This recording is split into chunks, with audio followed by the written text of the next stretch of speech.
Lundi 1er janvier, 7 h du matin, nous sommes à Tarda au Maroc. Après notre journée marathon d'hier qui m'aura permis de dormir un peu plus de 4 heures, je me réveille sous les projecteurs des camions Motul Malmoto qui restent allumés toute la nuit, ce qui vous donne l'impression qu'il fait constamment jour dehors. La nuit a été très froide avec un thermomètre aux alentours des -3 degrés, mais avec mon équipement de couchage Thermarest, je n'ai pas du tout eu froid et je me suis bien reposé. Lorsque je sors de ma tente, le givre est encore présent sur nos affaires et nos motos, car il fait toujours des températures négatives avec le soleil absent. Le bivouac se réveille ainsi tranquillement suite à cette première grosse journée, et de mon côté, je m'élance sur la spéciale numéro 2 à 9 h 30, ce qui me laisse le temps d'aller me débarbouiller au point d'eau et douche du bivouac, de faire un tour aux toilettes, c'est important de le faire tôt le matin quand tout le monde n'est pas encore passé, et de changer ma cartouche d'airbag de shot SRG1 suite à ma découverte de l'herbe à chameau hier, ce qui m'a fait faire une chute assez acrobatique. Mes mains n'aimaient pas trop ce froid comme toujours lors du petit déjeuner, mais heureusement, le soleil s'est levé progressivement et j'ai pu profiter des couleurs magnifiques que nous offre la lumière du jour sur les sublimes paysages marocains. Je me sentais clairement mieux sur ce deuxième jour et je commençais à me sentir plus à ma place et à prendre du plaisir, même si une part de stress avait tendance à revenir ponctuellement de manière subite. En tout cas, j'étais toujours émerveillé par la course, l'ambiance du rallye et les décors scéniques dans lesquels nous évoluions. Puis, je suis parti en direction du début de la spéciale afin d'attendre mon heure de départ. 9 h 25. Mon heure de départ approche et ce matin, je fais mon départ de spéciale avec Laurent Cochet qui est au guidon de sa magnifique Yamaha Ténéré 700 GYTR. On démarre en effet par paire lorsque nous ne sommes pas dans le haut du classement et c'était cool une fois encore de pouvoir échanger un peu avec lui avant de s'élancer. Je le sentais bien ce matin car l'étape 2 qui se faisait entre Tarda et Tagounit se composait de 319 km de secteur sélectif et 38 km de liaison au total. Il y aura du sable, un petit peu de dune, de la piste des pierriers, bref, un super cocktail comme je l'imaginais avant d'arriver ici. Je vous propose donc de découvrir cela à travers ma caméra, sans musique et avec juste ma voix, les bruits du moteur et du vent, forcément avec mon casque super aéré, il y a toujours un petit peu de bruit de vent, car vous étiez une majorité absolue dans l'épisode précédent à me dire que vous préfériez les phases de roulage sans musique pour être comme dans la réalité. Eh bien c'est parti!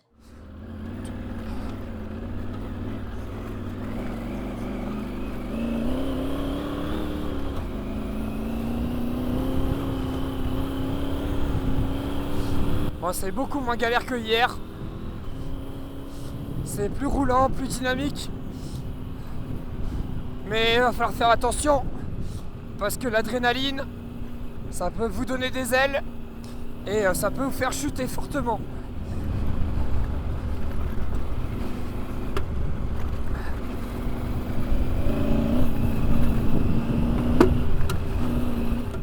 Ah, la moto là, elle est géniale.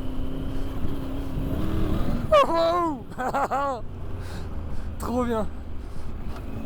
Oh là là, la suspension elle est fantastique. Le châssis top. Le moteur il donne tout ce qu'il peut.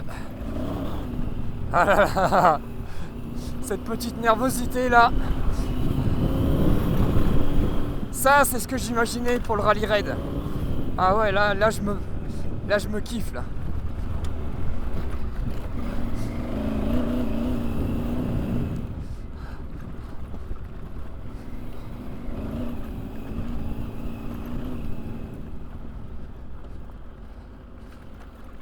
Il y a des belles descentes hein.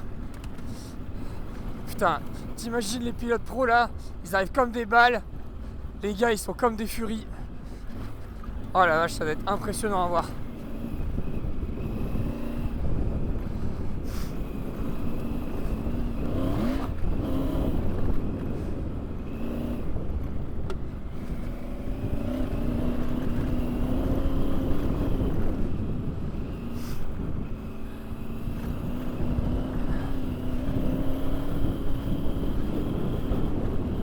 Allez, je vous retrouve dans quelques dizaines de kilomètres si tout va bien pour vous montrer un petit peu où ça en est. Ou alors s'il y a d'autres trucs magnifiques à vous montrer.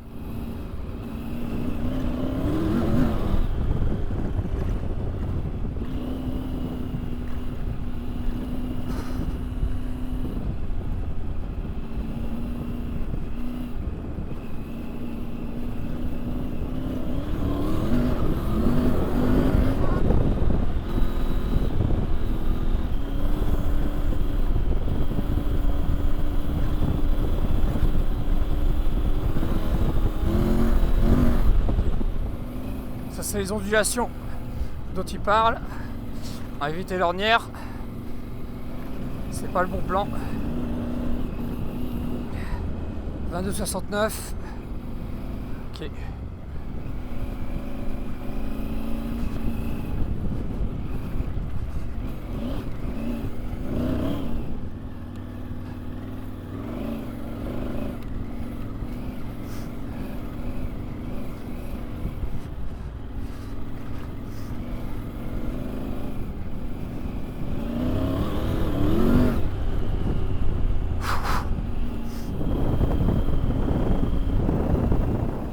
Voilà, je suis au kilomètre 39, presque. Tout se passe bien. Je vais continuer à rouler comme ça, pas au-dessus de mes pompes, en me faisant plaisir de temps en temps, avec une petite pointe. Mais voilà, je ralentis dès qu'il y a un danger. Dès que j'ai un doute, je ralentis. Je suis en mode prudent. On doit aller jusqu'à Dakar. Donc là, ici, à 47,56, tu passes dans une espèce de WED. Ça me paraît chelou quand même. Ouais, si tu passes là-bas. Ensuite, tu passes là-dedans.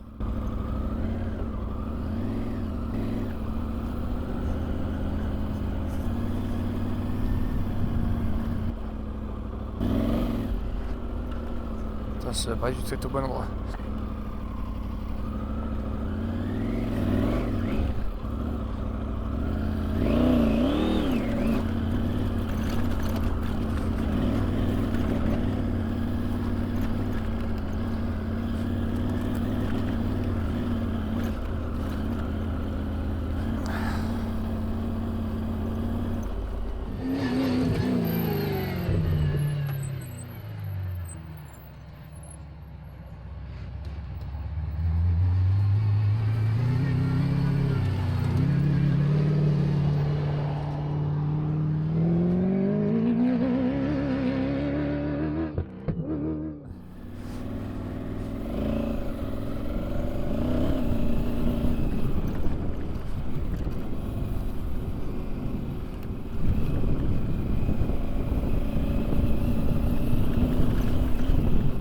« 51,45, cap 220 entre les dunes, ça roule.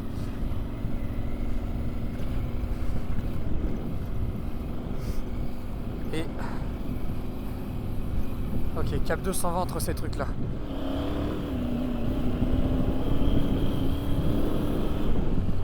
Ok. Et à 600 mètres, 145.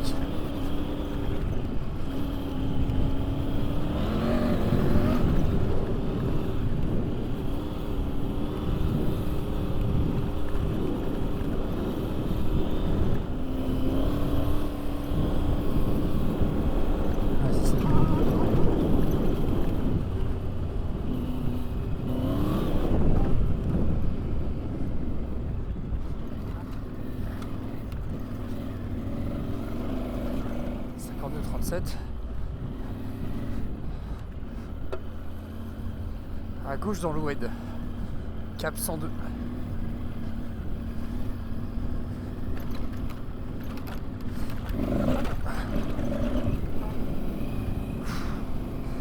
C'est pas passé loin ça. Je pense que j'aurais mieux fait de ne pas dire cette phrase car 50 km plus loin environ, soit au kilomètre 96, je roule dans une belle ligne droite à 110 km/h, je prends un plaisir fou sur cette spéciale rapide, le checkpoint numéro 2 est à portée de vue, je ne filme pas à ce moment-là car il n'y a rien de très intéressant à montrer, et pendant que je fixe du regard le checkpoint au loin, je ne fais pas attention au sol et je tape une grosse roche qui vient bloquer ma roue arrière et je dérape sur plusieurs dizaines de mètres jusqu'à réussir à m'arrêter sans chuter ni me blesser. Je descends de la moto et je constate alors que mon guide chaîne a cassé net avec l'impact et la vitesse et que ce dernier s'est bloqué entre la chaîne et la couronne, venant alors plier la couronne et le porte-couronne. Et oui, à 110 km/h, ce genre d'impact ne fait pas le même effet qu'à 50. Clairement, la couronne est flinguée, donc l'étape est foutue pour moi.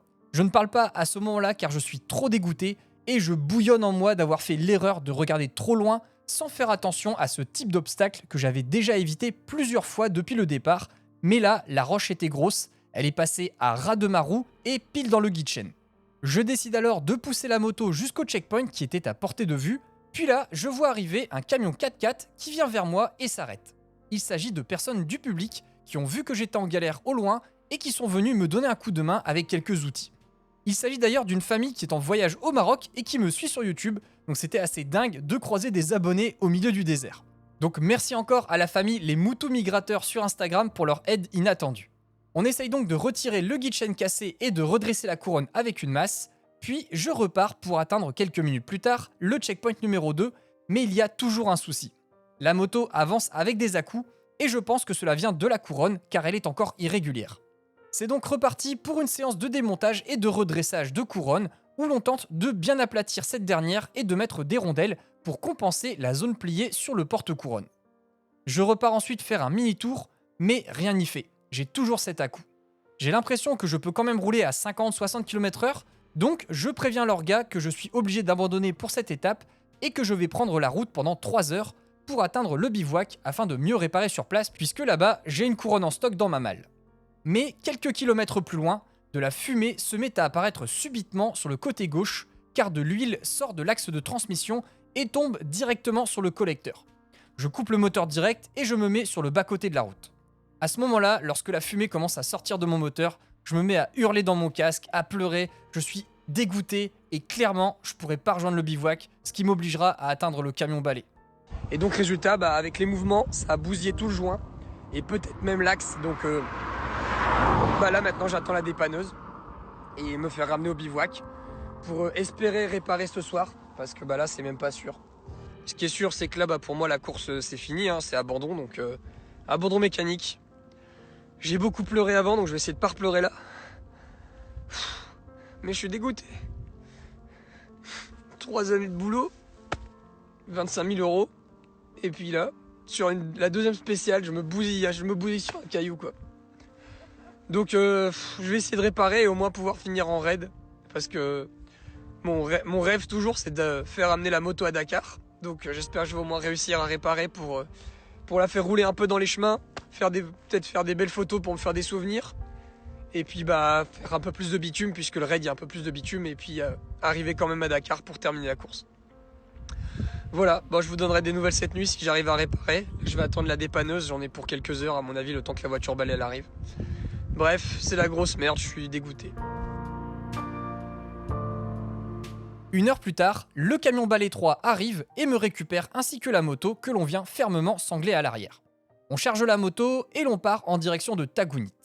J'apprends alors par l'équipe du balai 3 que la journée est déjà bien chargée niveau casse mécanique et accident. En effet, un autre pilote en 450 rallye s'est lui aussi pris une pierre dans le guide chaîne, il a bloqué sa roue et lui par contre est passé au-dessus de sa moto, venant se faire un trauma crânien.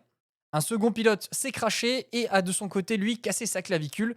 Et enfin, Paul Tarès, qui était bien parti pour faire cette année encore un excellent classement, s'est craché violemment à 800 mètres de là où je me suis pris ma roche. Il a broyé sa ténérée et s'est fait une commotion cérébrale et quelques bleus. C'est donc terminé pour lui aussi et il est reparti en hélico. J'étais triste pour eux, triste pour moi, et que l'on soit dans les meilleurs, les habitués ou les rookies, personne n'est à l'abri d'un crash. Le rallye est impitoyable pour la mécanique, les hommes et tous ceux qui participent à l'Africa Eco Race en sont pleinement conscients.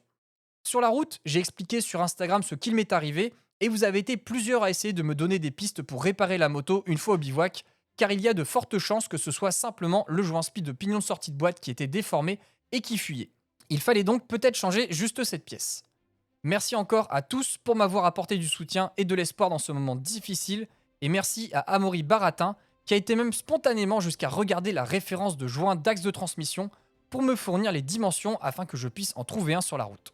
Les paysages ont défilé à l'intérieur de la cabine du MAN 6.6. C'était magnifique dehors et j'étais vraiment blasé de ne pas pouvoir rouler dans des endroits aussi incroyables et de ne pas pouvoir terminer cette spéciale.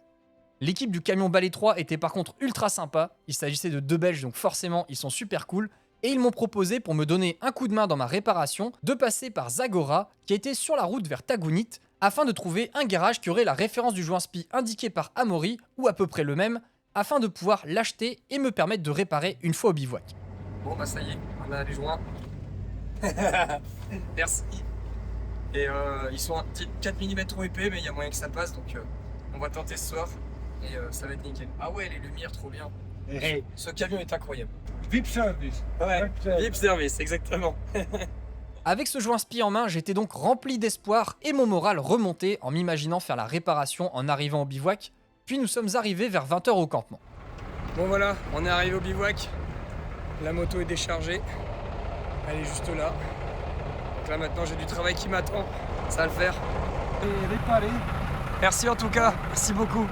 Franchement, heureusement que vous êtes là. Le balai 3, c'est les meilleurs.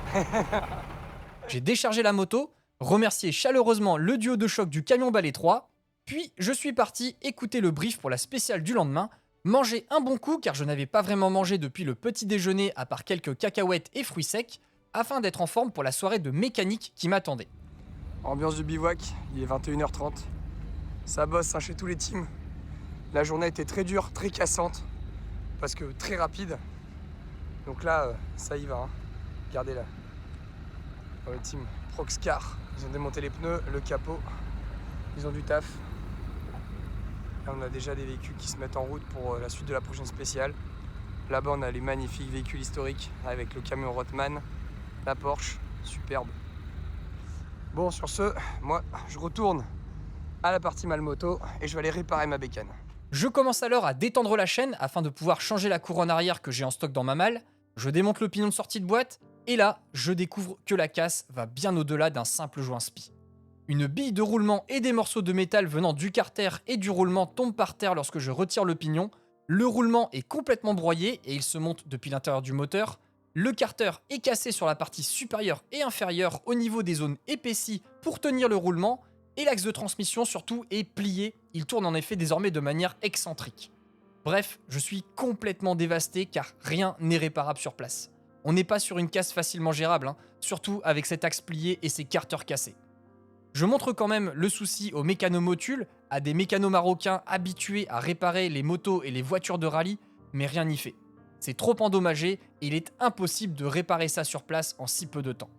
À ce moment-là, je pense que vous pouvez imaginer à quel point pour moi le coup est très très dur à accepter. J'ai l'impression de vivre un cauchemar. Que je vais me réveiller et que je vais redémarrer au jour 1 et que ça va bien se passer. Mais c'est pas le cas. C'est la réalité. C'est la réalité du rallye. C'est pas que des belles histoires et c'est pas que des choses qui se terminent bien. C'est une connerie, on pourrait se dire, c'est un caillou quoi. Bah, ce caillou qui s'est coincé dans ma chaîne, ça a suffi à détruire toute mon histoire. À détruire 3 ans de travail. Pour rien. Donc voilà. Allez. Sur ce, je sais pas ce que me réserve la suite. On verra. Et là j'avoue que je suis dégoûté. J'ai envie de pleurer, mais j'ai déjà tellement pleuré que j'ai plus rien à pleurer. Voilà. Désolé, c'est pas du tout l'histoire heureuse et fantastique que j'aurais aimé vous conter. Mais c'est ce qui se passe et je peux pas vous le cacher, hein, c'est comme ça. J'ai juste économisé pendant plus de 3 ans, pendant presque 3 ans pour rouler un jour et demi. C'est tout ce que je peux retenir pour moi. Peut-être qu'à plus tard, quand je vais vieillir et j'y repenserai, je vais retenir plus que tout ça, mais tout ce que je retiens, c'est que j'ai passé une première journée horrible parce que c'était très dur, très fatigant, très intense mentalement et physiquement à cause de la météo, et que j'ai en même temps vécu un des meilleurs moments de ma vie en moto avec ce matin, jusqu'à ce que ça casse et que le rêve s'arrête. Voilà. C'est aussi ça d'être en Malmoto. On a moins de budget, donc il n'y a pas d'équipe technique ou de camion avec plein de pièces et de moteurs d'avance, comme ça peut être le cas chez Yamaha avec le Ténéré Spirit Experience par exemple. Donc, quand les réparations sont trop lourdes, la course s'arrête. J'ai donc remonté la moto, rangé mes outils, et je suis parti me coucher, triste et brisé. J'utilise ces mots car c'était vraiment le cas, et je pense qu'il est difficile de se rendre compte de mon attachement et de mon investissement personnel que je peux avoir sur cette Tiger. Et avant de m'endormir, une double envie me partageait.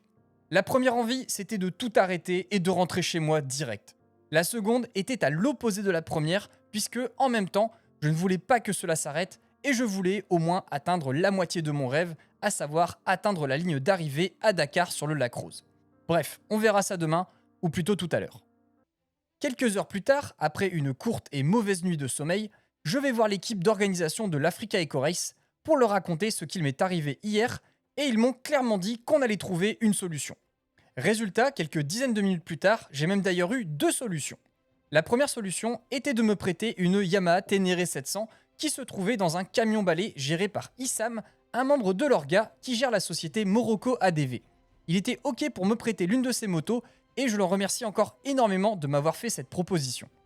La seconde solution était que je continue à rouler avec une KTM 890 Adventure R préparée rallye appartenant à un pilote malmoto qui s'était cassé la clavicule suite à une chute. Il s'agissait de celle de Michel Delay.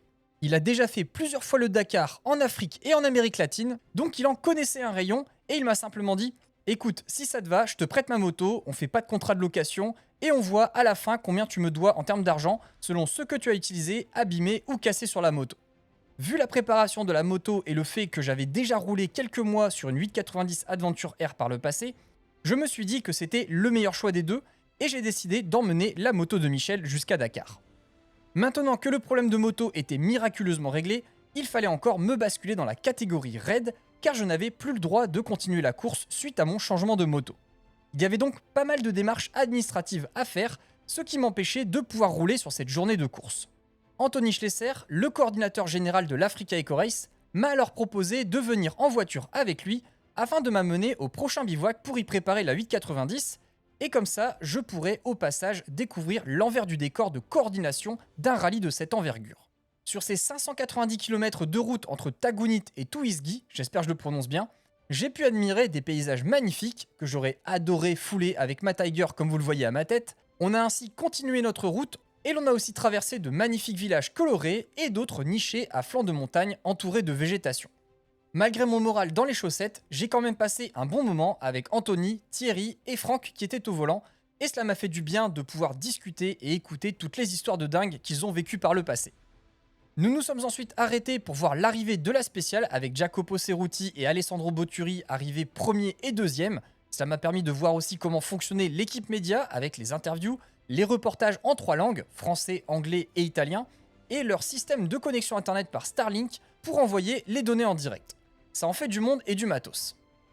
Enfin, nous avons fait les 15 derniers kilomètres jusqu'au bivouac et j'ai attendu le camion remorque afin de décharger la 890 pour commencer à m'en occuper. Car oui, la moto était dans son jus suite à la chute de Michel et j'avais quelques pièces à réparer comme la tour de navigation. Quand j'ai pu poser la moto sur mon tapis, j'avais un peu plus le sourire car j'allais pouvoir recommencer à rouler, pas en catégorie course certes, mais en catégorie raid, ce qui impliquait quelques changements. Comme ça, le raid c'est avec un GPX, donc je vais installer mon quadlock sur la moto pour pouvoir naviguer avec le smartphone avec lequel je filme, sur Haussmann avec le GPX.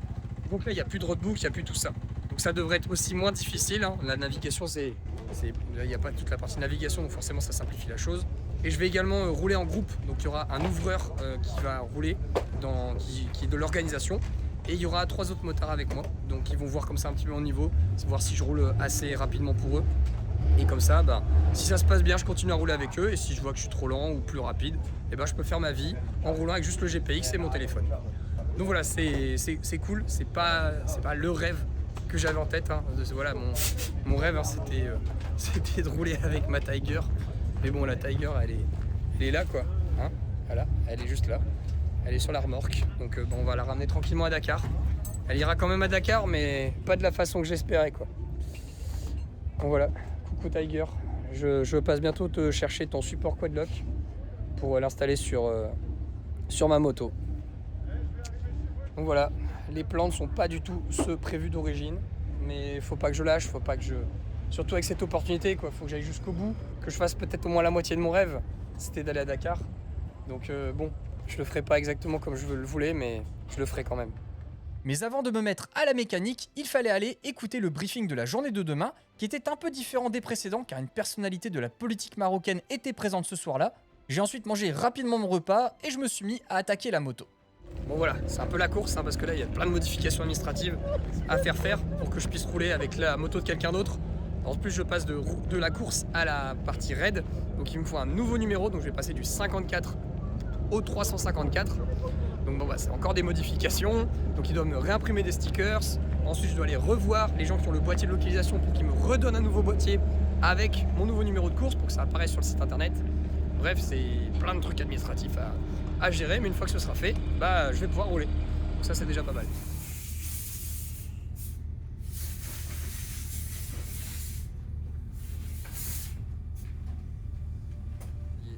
21h, la moto est terminée et préparée.